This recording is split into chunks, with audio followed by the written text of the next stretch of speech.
এই দুজন ল'ৰাই মানে 14-15 বছৰমান হ'ব আৰু তেনেকুৱা ল'ৰা দুজনে আহি পেলাই এখন একদম আহি পেলাই স্পীডত আহি ওপৰলৈ মাৰি দিলে কঁঠাল গছজোপাত মাৰি পেলাই লুটি খাই গ'ল। তাৰপিছত তেওঁলোকে বোলে আকৌ উঠাই কৰি পেলাই চাবি লৈ পেলাই পলালে।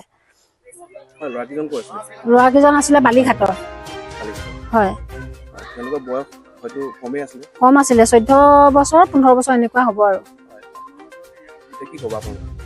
মানে আমি ক'বলগীয়া এটাই কথা আমাৰ ইয়াতো আছে, কিছুমান সৰু ল'ৰা ছোৱালী কেনেকৈ উদন্ত হিচাপে গাড়ী এৰি দিয়ে, বাইক এৰি দিয়ে আৰু এই ৰাস্তাত অতি স্পীডত গাড়ী চলাই মানে তেওঁলোকে ত্ৰাসৰ সৃষ্টি কৰে সকলো সময়তে। গতিকে আমি তেওঁলোকৰ ওপৰত কিবা ব্যৱস্থা লৈ ইয়াৰ প্ৰতিকাৰ কিবা এটা বিচাৰিছোঁ। আজি এইটো এটা প্ৰমাণ হৈ গ'ল।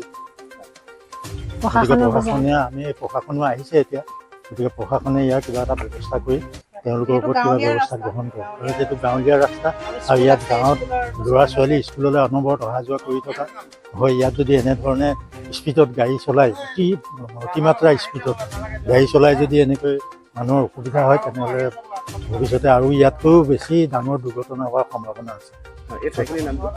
গৌৰবন্ধা।